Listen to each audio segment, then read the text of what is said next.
Hello, and welcome everyone to the Peak to Peak Charter Schools annual meeting for 2023. We welcome you to the meeting. We'll go ahead and get started. Our agenda is as follows. We will have a quick introduction from the board, an update from our EDE, followed by some highlights from each of our school levels, with the EDO update and some election information to finish it off. Just a quick note to anyone seeing this for the first time. The following are the voting and the non-voting board members. Just a reminder that the executive directors and each of the level principals are the non-voting board members, and then the voting board members are as listed below. And we thank everyone for their service this year. It's been an incredible year, and we are very glad and happy to share the updates with you. Just a quick review of the oversight function and the mission and vision of the Peak to Peak Charter School. The board primarily focuses on policy, budget, and curriculum. The board has a very strategic view, and it works on the strategic plan and the KPIs that go along with it. The way the board functions and completes its work is through various committees on which board liaisons contribute their time. We have the Finance and Budget Committee, the Curriculum, Accountability, Hiring, Elections, and a new Equity Committee. These committees meet on a regular basis, and there are several community volunteers who participate in these meetings, and we highly encourage everyone to, if you're possible, to contribute your time on it, and that's a great way to get to know the school. In addition to these standing committees, we also have some ad hoc committees that meet as needed. These include the volunteer committee, the fundraising committee, and the committee that meets with the City of Lafayette and BVSD as need be. Next, we will jump into what our focus has been this school year. The biggest step we had was we onboarded a new executive director of education, Jenny Klein. She was hired last school year and she started her full school year this year. In addition to it, we had executive director of operations retiring at the end of this school year. So the board was focused on the hiring of the new EDO, who will start in the next school year. In addition to it, a strategic plan that we update every 5 years had a lot of work done on it this year, and it was released to the community. And we really look forward to each and every one of you reviewing it and providing us feedback on it. In addition, we had the new board committee, which was the equity committee, started this year. A lot of work was done in the previous years, and we were excited to finally kickstart this new committee this year with great participation from the community. In addition, we supported both our executive directors of education and operations and other staff members on successful bond negotiations with BVSD. It was a highly successful year, and we are very glad to share these updates with you. In addition to this focus, a focus next year for the incoming board would be the onboarding of a new executive director of operations, Jennifer Douglas, and the other new board members that are to join the board. It's an exciting time in our school's history, and we're very excited and reinvigorated with our two new executive directors. In addition, we aim to reignite our focus on strategic community relationships, both for our students and our community members and our parents. We want to build some strong relationships in the community and really focus and take advantage of the roots we have put down. In addition, we want to continue working on updating and identifying metrics for the future strategic plan. The strategic plan work never ends, and with the two new executive directors, we want to continue working on it and look at it with a new lens in the next coming years. In addition, we are very excited to say that we are reinitiating a campus build-out and capital campaign after the bond negotiations. So it's an exciting time for the future for Peak to Peak, and that goes hand in hand with initiating work on our upcoming charter renewal with BVSD, and we look forward to a continued relationship with them. The highlights, and then with that, I'll pass on the ball to Jenny Klein to discuss the highlights of the upcoming school year.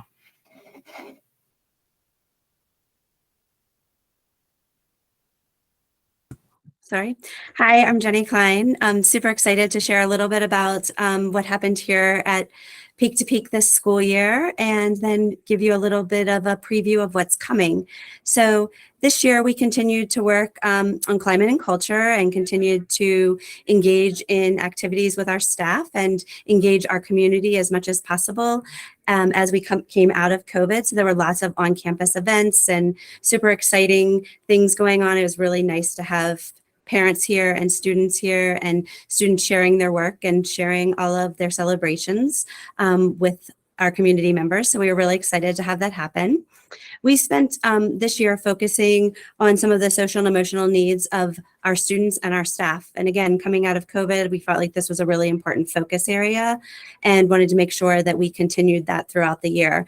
You'll hear a little bit more about some of the in-depth work that we did from our principals around that work. We focused this year on a K through 12 professional development, and it was all about culturally responsive strategies. And so we really wanted to make sure that there was an aligned professional learning that happened across our campus, so that we would be implementing in a way that everyone shared a common language and was able to speak to how we serve different groups of kids. We also had a chance to engage in our strategic plan renewal. We did this with the board and with the ELT and with input from many of our staff members. And so you should have received that in the digest a week or two ago. And so if you're interested in digging into that, you're welcome to do that. But we're super excited to just engage in moving forward with our strategic plan and continue to think about our KPIs and how we're serving kids and how we use that as a tool to serve our students. Parent and guardian engagement continues to be an area where we focus, and we are so excited to have so many of our parents on campus engaging in activities, being volunteers, being in the classrooms, and we want to continue to engage in that as we go into the next school year. We had two major surveys this year, both our staff and our community survey, and wanted to make sure that everyone is aware that we use the data from those surveys to inform the work that we do in the coming year. And so ELT, our executive leadership team, has had a chance to dig into both of those, and we have some plans for the coming school year of how we will address the feedback that came from those surveys. And just wanted to speak a little to our new equity committee. We have 12 members of our equity committee, and we have several other community members who attend regularly, and we're really excited to continue to engage in that work and then share that work out with our community as we move forward next year. And so this year has really been a grounding year where we're getting to know each other, figuring out the work that we're going to do, and figuring out what kind of communications we want to take out to the community. And so you should be seeing a lot more of that work out in our communications to all as we move forward next year. That leads me to thinking about next year and looking ahead. The ELT has spent a fair amount of time engaging in data-driven decision-making and strategic planning for next year. And we will be onboarding some new ELT members. And so we want to make sure we build a really collaborative team that leads this school. We've spent a fair amount of time analyzing and trying to respond to the changing needs of the students at our school. As we all know, we have a new group of students every year, and we need to be adjusting our practices based on those needs. And so ELT will be engaging in that as we move forward next year. We also have started to hire next year based on those needs of kids. And so much of our staffing will align to some of the identified trends that we found in the data. Same thing with our professional learning for next year. We have identified that many of our students need some support around executive functioning and self-regulation. And so we'll be tailoring our professional learning to those needs, and that will be our K-12 professional learning. And then moving forward, we really want to continue to engage in our communications and make sure our communications are strong to our community, and that we continue to bring family members in, build relationships with family members. So that will be a focus moving forward, as well as it was this year. And finally, we want to make sure that we're continuing to build relationships with BVSD as we move into our contract negotiations and our bond negotiations. And so we'll continue to work with them, and we'll make sure that as those negotiations happen, that we are communicating out to our larger community. With that, I would just want to thank you all for being part of our community. I'd like to turn it over to Kyle to give his update.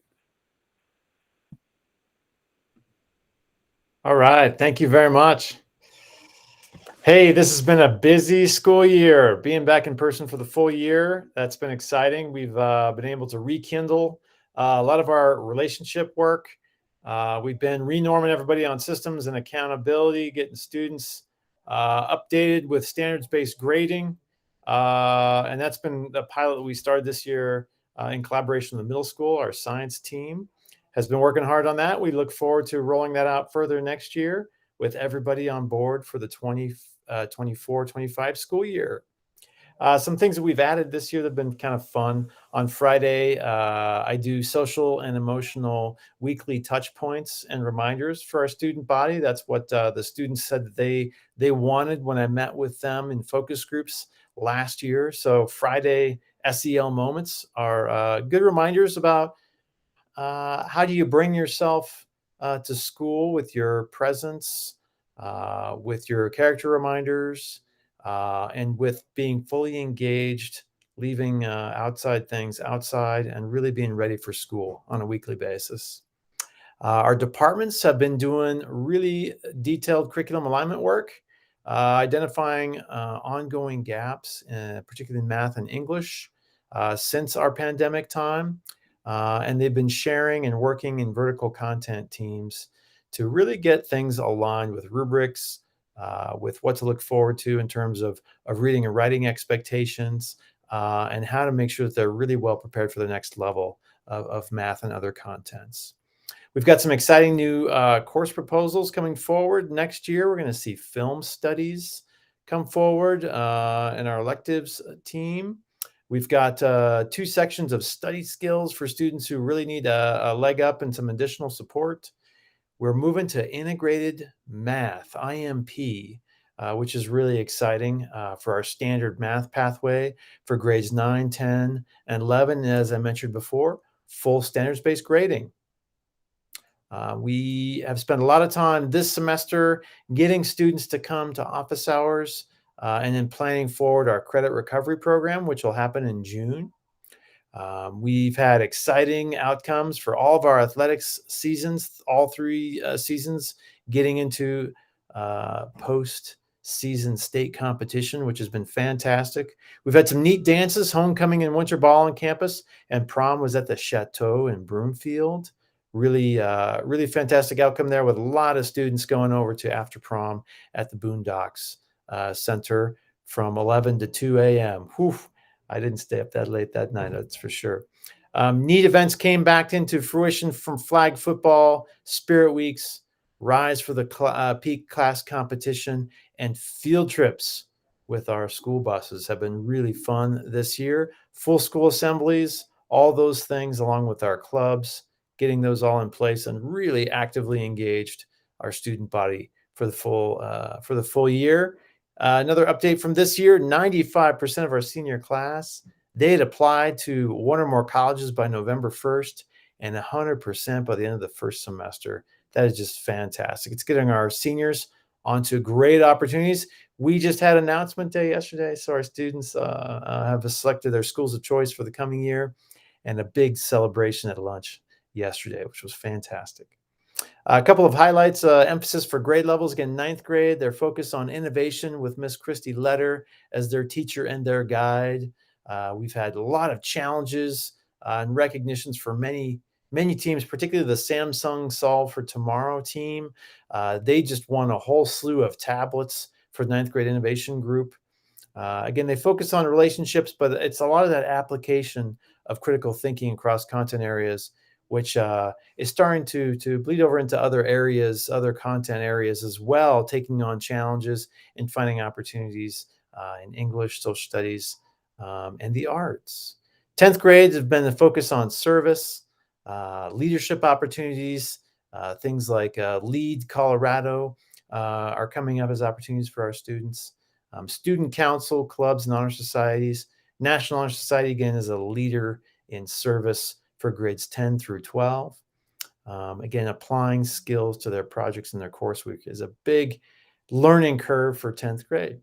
11th grade, we focus on balancing priorities, but the classroom emphasis has been a big experience this year on combined humanities with our English and our social studies classes at the 11th grade, college visits, and preparing for life with college research seminar, actively engaging our juniors this second semester.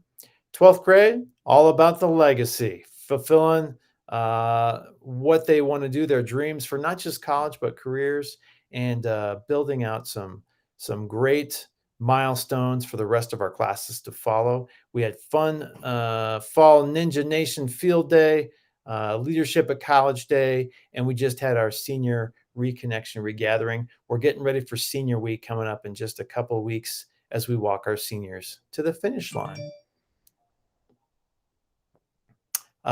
Finally, in response to our student annual climate survey, we've got some climate and culture highlights. Again, we've been focusing on relationship building, hands-on learning opportunities, working in small groups and teams, things that we know will be replicated in college and in career. Some neat research projects we've seen students do, along with requests for proposal assessments, RFPs, and physics. Bringing in a variety of guest speakers, particularly some of our alums who have helped come and not just introduce challenges, but also help judge those across our high school. And again, opening opportunities for internships and student teaching positions and how those students can help lead the way. On the survey itself, students reported feeling much more supported by staff now that we're back in person. More students than ever have identified at least one or more adults of trust on campus. They feel more encouraged to participate in class activities, but yet we still see ongoing concerns from students say, I'm just not sure that I belong here. I don't know what belonging still means and is after the pandemic. More students have identified mental health concerns and issues, including depression, and just not fully feeling like things have returned to normal since the COVID time outside of school. However, more students have also felt the school is doing a good job getting them ready for college and a safe school, a safe place for being themselves and accepting of diversity in all its shapes and forms. Neat time that we had with students in April. We had lunch with each of our grade levels, brought them in just to get perspectives on the climate survey, and students really value that connection time. We had pizza and just chatted about what does it mean to say that Peak to Peak is your home school, that you really feel like you're taking advantage of all the opportunities here. They said, we love the spirited activities. We love the dances. Can we have more, please? Can we have more movie nights? Can we have more engaging opportunities for students to be here, more participation at the games, desire for additional counseling support, and really the focus group saying, we question the students who make those risky behaviors and choices, and we don't always stand behind those. So we're trying to pull our classes together as best we can to have great outcomes each spring. And so I really thank the students for their feedback on our survey and more in-depth touch points with them coming forward. And we look forward to a fantastic finish to the school year. Again, we've got APs going on right now. We've got senior week coming up with our night of reflections and our senior dinner, senior breakfast, graduation practice, all of that getting us to the finish line of graduation on Friday night, May 19th. So thank you very much for all that you do, your partnership families, to help us get to the finish line each year. We're really excited offering some scholarships on the Peak Scholarship for some of our students in need to help close the gap with their scholarships for their four-year schools of choice.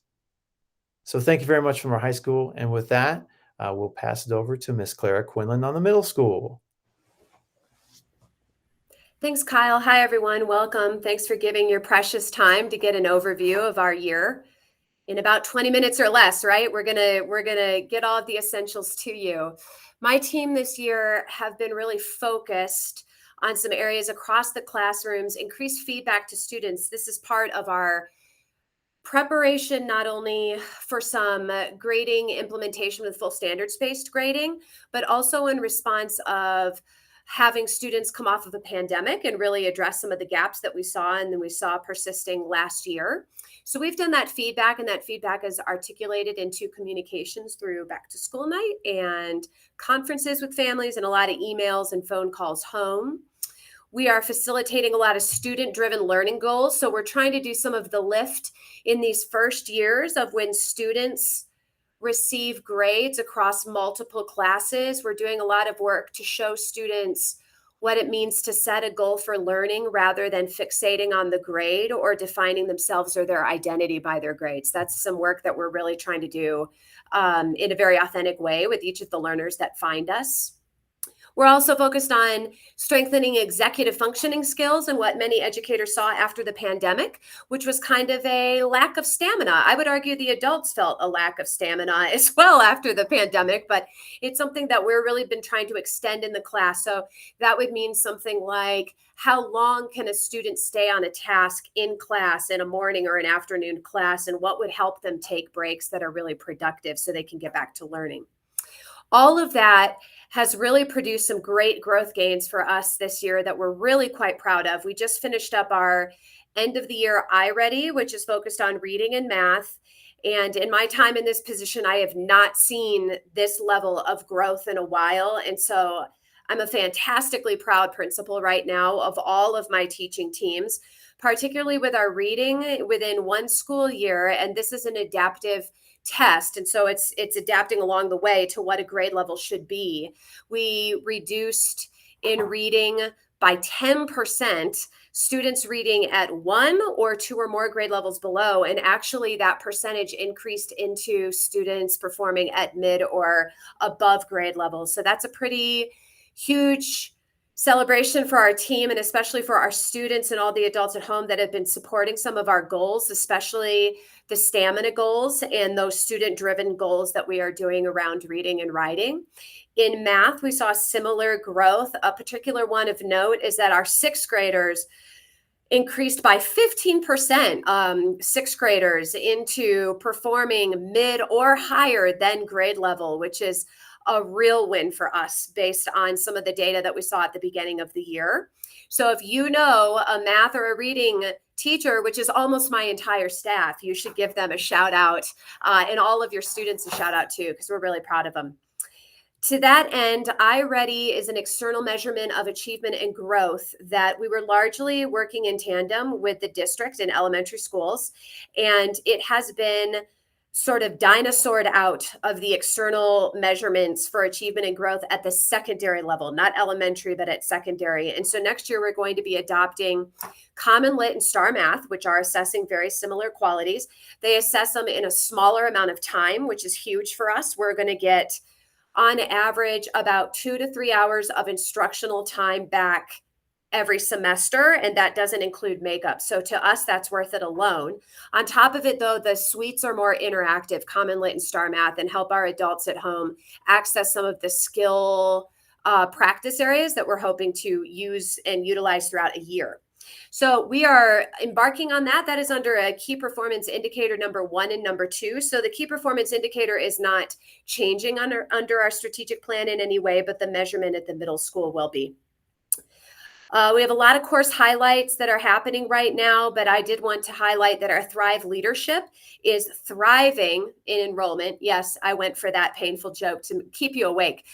Thrive leadership is growing, led by our transition seminar teacher, Miss Noor, and that's a spring semester one focused on authentic leadership at this developmental stage for our middle schoolers.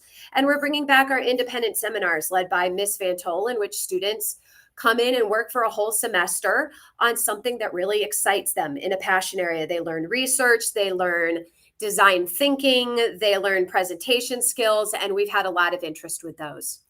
We introduced a universal gifted and talented GT screener at the 6th grade. The district historically has had a universal screener only at the elementary level. So we put that in place at the 6th grade level. We have a thriving gifted and talented program already. And we actually identified 14 more students that are likely to qualify for gifted and talented. So we're thankful for that system and process in hand.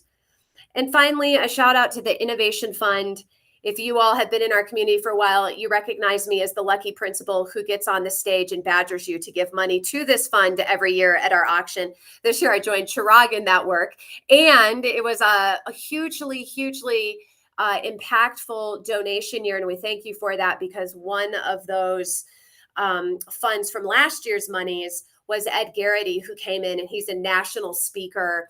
And his slogan is, "We must in this life stand up for our greatness and the greatness of others." So the middle schoolers got to embrace that for a whole day, and they still wear bracelets. And we even have a couple of 8th graders who have put his picture on a sweatshirt and wear it proudly around our hallway. So we thank the Innovation Fund for that. And then Jenny, just the next slide would be wonderful. Thank you. So now we have a house system. We're going to go into our 3rd year next year with this. We have student prefects, which is a word you might recognize from the Harry Potter series. These are house leaders who are coming forward and helping us with climate, culture, and assemblies. And they are joining a strong leadership legacy already with our student council and our National Junior Honor Society. And so this is kind of the triumvirate of different kinds of student leadership opportunities, along with all of our other activities and clubs. And I wanted to give a shout out to Mr. Nelson and Mr. Knox, who became a bit of wood crafters in the middle of the pandemic as teachers, and have now crafted an inspired trophy podium for whichever house is leading the competition in our hallways. And so that's pretty exciting for our entire middle school to celebrate as we head into our 3rd year of the house system. Our dances are thriving. We have another one this Friday. We had 73% of the student body in attendance for our winter dance, which was phenomenal. And so much like the high school, the students are hungry for these big social events and they want more. We had an inaugural Y of the Rockies overnight trip at the 6th grade. We'll be doing that again this fall. That's very connective. We were able to talk about that at our welcome picnic last night with new 6th grade families. If any of you are listening, we love your energy and your enthusiasm for our school, and we're so happy to have you here. You can see my highlights of some of the field trips at other grade levels. We plan on moving forward with 2 grade level field trips a year for each of our grades. And then this year, especially as our 8th graders were exiting us and were not able to be with us in person for their 6th grade experience, they got some additional events. I would like to thank the parent and guardian volunteer group at the 8th grade level who came forward and designed a lock-in event for them. So it's been a celebratory year as well. We have quarterly outstanding character awards. We have another round coming up this quarter, celebrating with breakfast and particular teacher-generated nominations for those students. We also give an internal climate survey, much like our elementary and high school partners. We did relatively positive in all categories. Our 6th grade has never been more positive. We're excited to watch that trend over time. We're going to see if some of our overnight efforts have influenced that, or perhaps in 6th grade and middle school, there might be a little less drama at the time that they're taking the survey. So that also could be contributing to the data, but they are very, very happy. And our 7th and 8th graders are too, with 18 out of 22 questions being very positive in responses. You can see the trends there. They're feeling recognized here. They're feeling challenged in class. I don't have it on the slide. Their sense of belonging is increasing a little bit each year, which is very important to us with our house system and with this developmental age. The trends we're seeing that we're not surprised by is social emotional health, and in particular, how often they are reporting media-specific bullying. So you're going to hear principals and others talk about that more in detail in the fall coming up here. Finally, we have thriving participation in activities, academic competitions, athletic teams. We did a count later on in the fall semester, and 391 of our middle schoolers are involved somehow. Some of those are double or triple dippers, if I could say that correctly. But we're pretty proud of them regardless, as our overall enrollment this year is 406. So that lets us know that we're offering a wide variety there. Our priorities next year, We're really hoping to incorporate more regulation strategies and applications in each classroom. And so we'll be looking at that as a team this fall, specifically in all middle school classrooms and the ones that are crossovers into middle school and high school. We're always after refining student support structures and hope to have a full MTSS coordinator in place. That's someone who is able to be flexible, go into classrooms, go into different groups, and also be champions for families at home to do a lot of liaison work in how we support kids and differentiate our program to the best of our ability. We are also preparing for the full standards-based grading implementation in the fall of 2024. And as I'm getting used to saying, we have been a standards-based grading system in the middle school and high school for a very long time. This is a practice in which we are really working to have students focus on learning goals and to have them focused on growth over time is what that philosophy is about. So please look for a lot of communications and supports for families and students to understand where we're headed over the next year. We are also rolling out a new lunch model so that we can support numbers in the food lines at cafeteria, and also, more importantly, I would say, really onboard our sixth graders in the most supportive way possible as they enter middle school, and give our seventh and eighth graders a lot of service leadership opportunities as role models in that system. And we're always after strengthening our communication around opportunities at the middle school in a way that feels really accessible to our students and our families.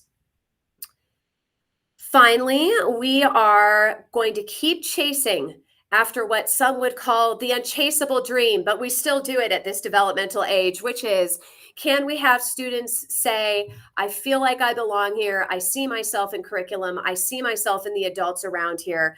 I know that I matter and I feel seen. That is my team's number one priority. It will always be so. And so we're going to keep following those different metrics. And finally, we want to expand our positive behavior support models. So we don't want it to just be IROAR and character awards. We want it to be multiple student leadership opportunities for students with different strength areas. We want to have a house system where everyone feels they can contribute. And we want a spirit in our middle school that says, I can try out new passion areas and new opportunities and feel well supported by my peers and my staff.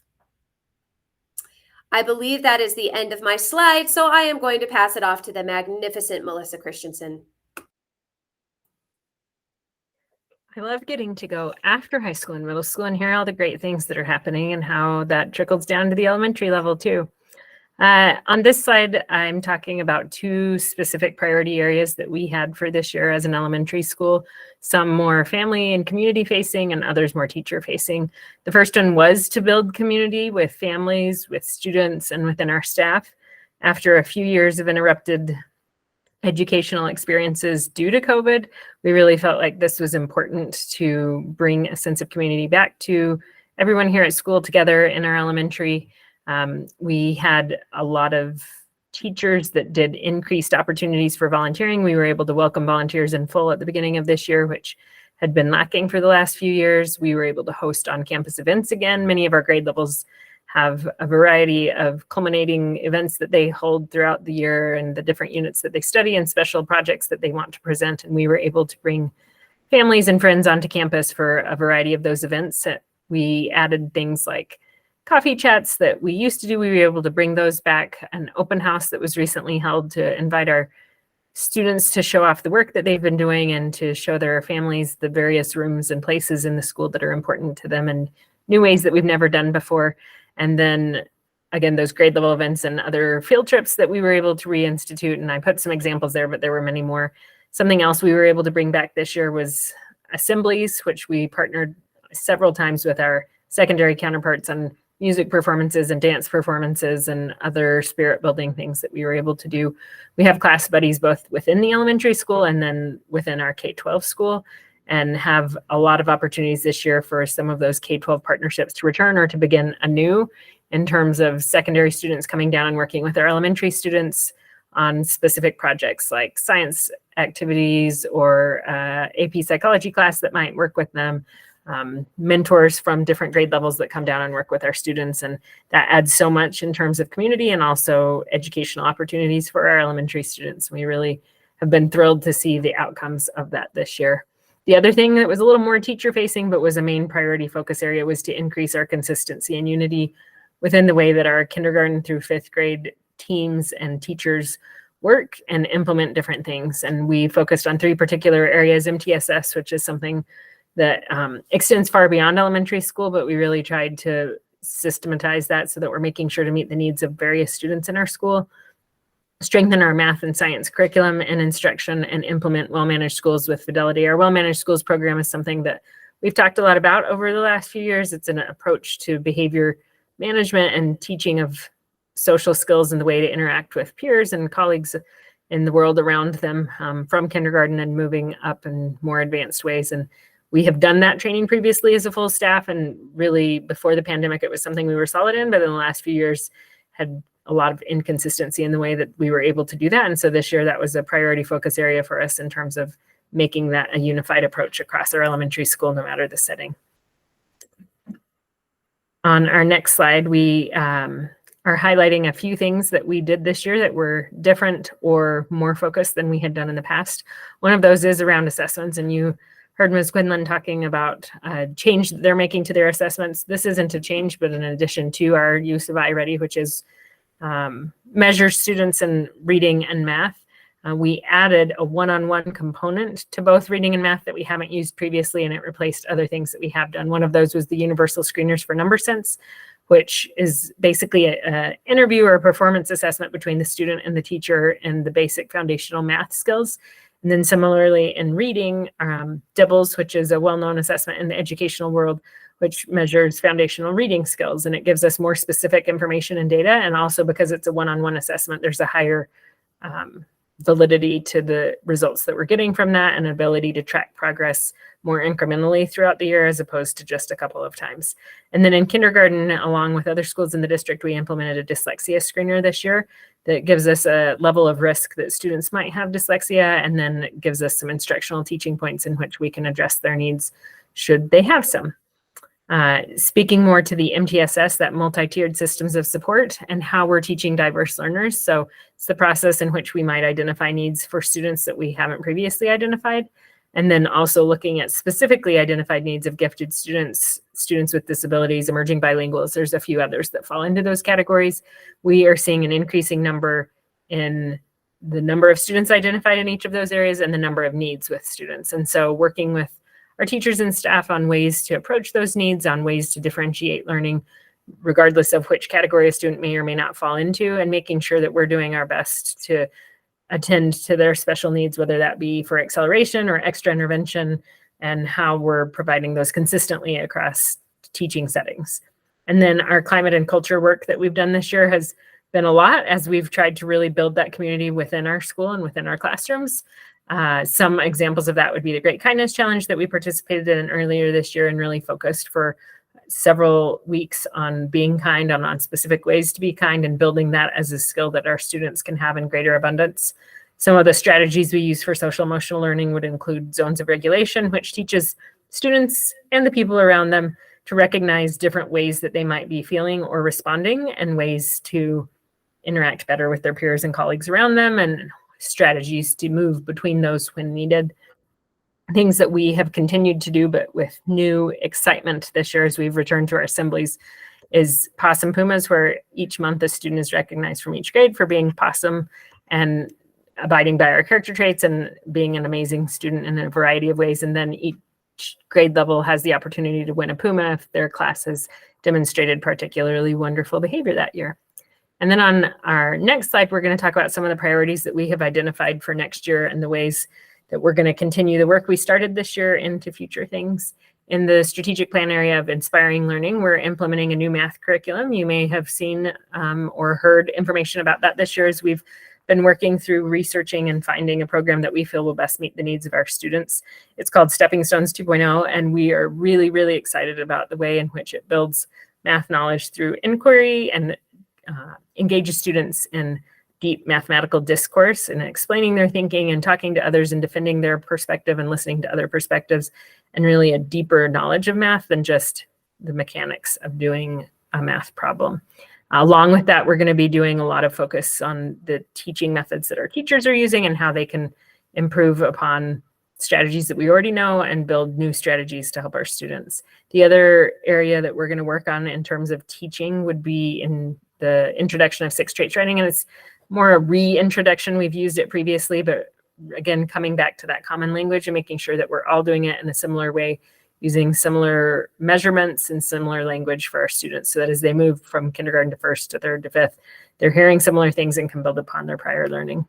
Creating opportunities, something that we've heard a lot of feedback on and we'd hoped to do more of this year and didn't quite get there, was reintroducing some after school clubs and opportunities. We've had a few, but not as many as we used to have. And we're hearing that that's a desire and a need from our families. And so we'll be looking to some of the organizations we used to partner with, as well as some volunteers who might be able to host and organize some of these expanded clubs and offerings to further build community and additional opportunities beyond the academic school day. And then, although we started this year and we feel like we've made some great progress, we recognize there's still room for improvement in terms of community building and volunteer opportunities, finding new ways for volunteers to engage, and really re-engaging with volunteers who might not have been able to come in this year, but have many talents and time that they would like to give to the school and the students. And then in our responsive school culture category, looking at refining the way that we're addressing behavior needs and those proactive skill building things. In elementary school, we always talk about as a staff how we're building the foundation for everything. And that includes reading and writing and math, but it also includes behavior and how to be a student and how to respond to peers. And so continuing our work and building on it in new ways, especially given the skills that we have seen evidence of or lack thereof this year. One thing that we're doing is that we have hired a new behavior interventionist to work with us next year to really use a research-based method of approaching behavior, identifying needs, and building those skills, as opposed to just putting a Band-Aid on it and moving along, and helping our students who might not have those skills yet strengthen them, and helping our teachers recognize ways in which they can better address the needs within their classroom. And so we feel like we've done a lot this year, and we're really excited for the work that's ahead of us next year and the ways that we'll be able to continue our teaching and learning with our students and families.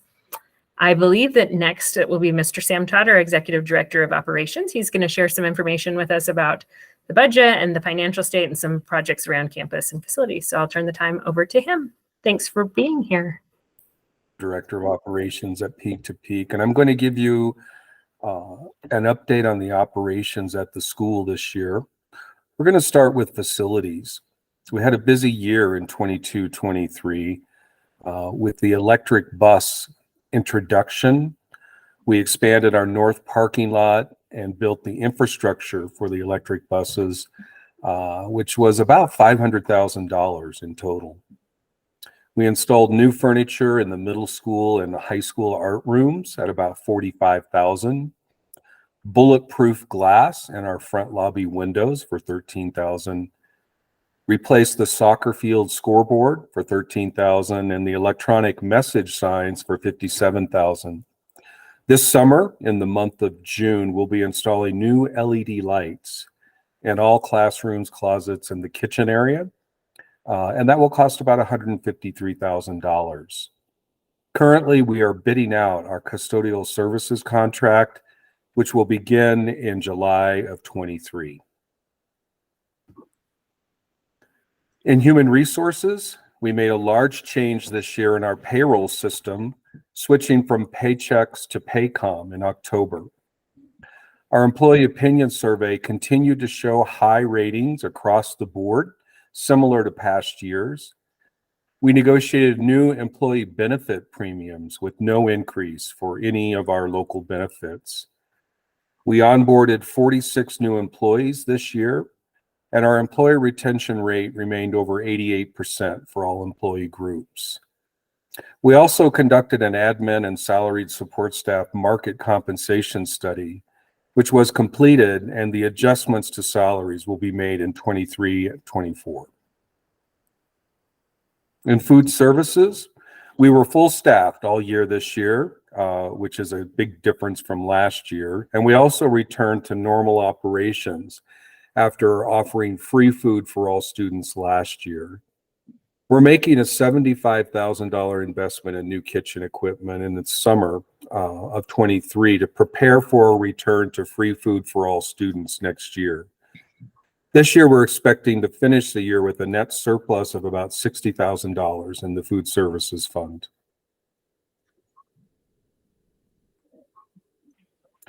The financials for Peak to Peak for 22-23, PPR went up about 6%, which allowed us to give pay increases of 4% for teachers and admin staff and 5% for hourly support staff.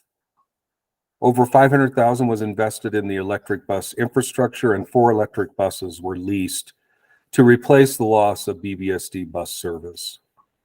Peak to Peak retained its BBB+ credit rating with a stable outlook, and cash reserves exceed $8 million. $360,000 was spent to purchase additional land east of campus, and we're expecting to finish the year near break even though a shortfall was budgeted.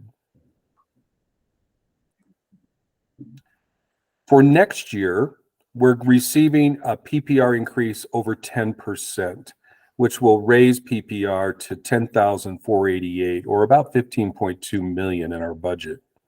This is going to allow us to give historic raises, 9% to admin staff and 10% to teachers and hourly support staff. Our mill levy overrides are also increasing about 9.4% for a total of $6.2 million. Local revenues are increasing 4% to $1.4 million, and health insurance premiums are increasing 5.2%. Our purchase services from BVSD are increasing 8.2% to $2.7 million, and our debt service costs will remain the same at $1.44 million. We're budgeting a surplus of $170,000 in 23-24. Here we have graphs that show you the comparison year over year of our revenues. Our revenues in 22-23 were $20,967,536. The makeup of that is very similar, with about 60% of that being PPR, with the 23-24 budgeted revenue of $22,075,427. Let's look at expenses now. The expenses in 22-23 are projected to end at $21,455,071. Of course, the largest portion of that is instructional expenses at about 60%. Next year, our budget will be $21,904,776. Now, the big change year over year is the lack of capital projects. In 23-24, we're using all of the new monies that we're receiving for salary increases and holding back on capital projects, whereas we spent $1.2 million on capital projects in 22-23. And lastly, we'll look at fundraising. Our net fundraising is projected to be $412,300. The largest portion of that being the annual fund at $229,000 or 52%. The gala, $85,000 or 19%. The innovation fund, $31,200 at 7%. Designated donations, $38,000 or 9%. Other donations, $31,000, 7%. And the Run for the Peak is projected to end at $25,000 or 6%. Our overall fundraising, while we netted $85,000 for the gala, we actually raised $134,000. And for the Run for the Peak, we will actually raise over $35,000 and net about $25,000. The other numbers are pretty much net numbers. We had a good year in fundraising, so hats off to Rachel Hurt and her team.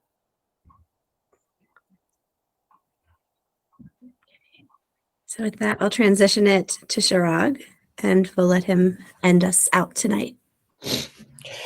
Thank you again. This is Chirag Shah again. So just to wrap things up, we wanted to thank our retiring board members this year. The following board members: are ending their terms. Brian Boonstra, Evelyn Grady, and David Wu.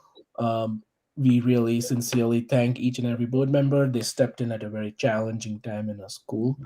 A special shout out to Evelyn, who's been a long-term board member and has contributed immensely to Peak. So we thank each and every one of them.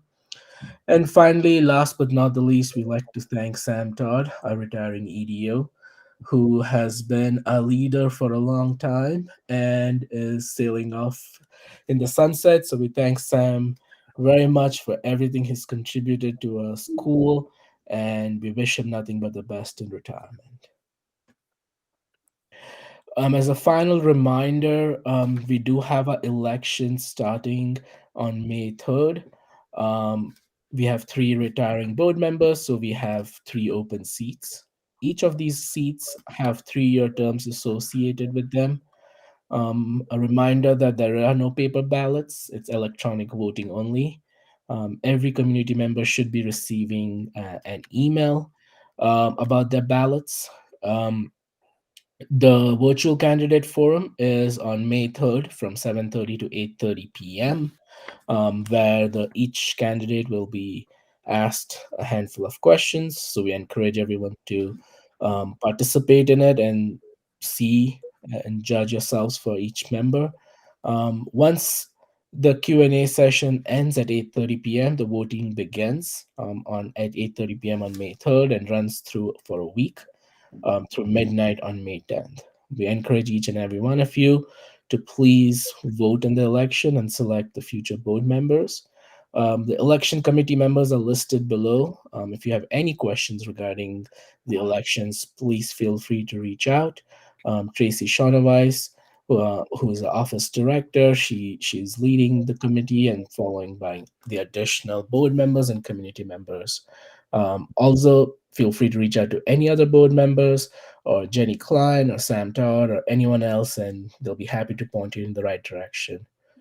We thank you all for participating and watching this annual meeting. And I thank each and every one of our staff members who participated and contributed to the time. So thank you very much again, and feel free to reach out to any of us if you have any questions. Thank you so much.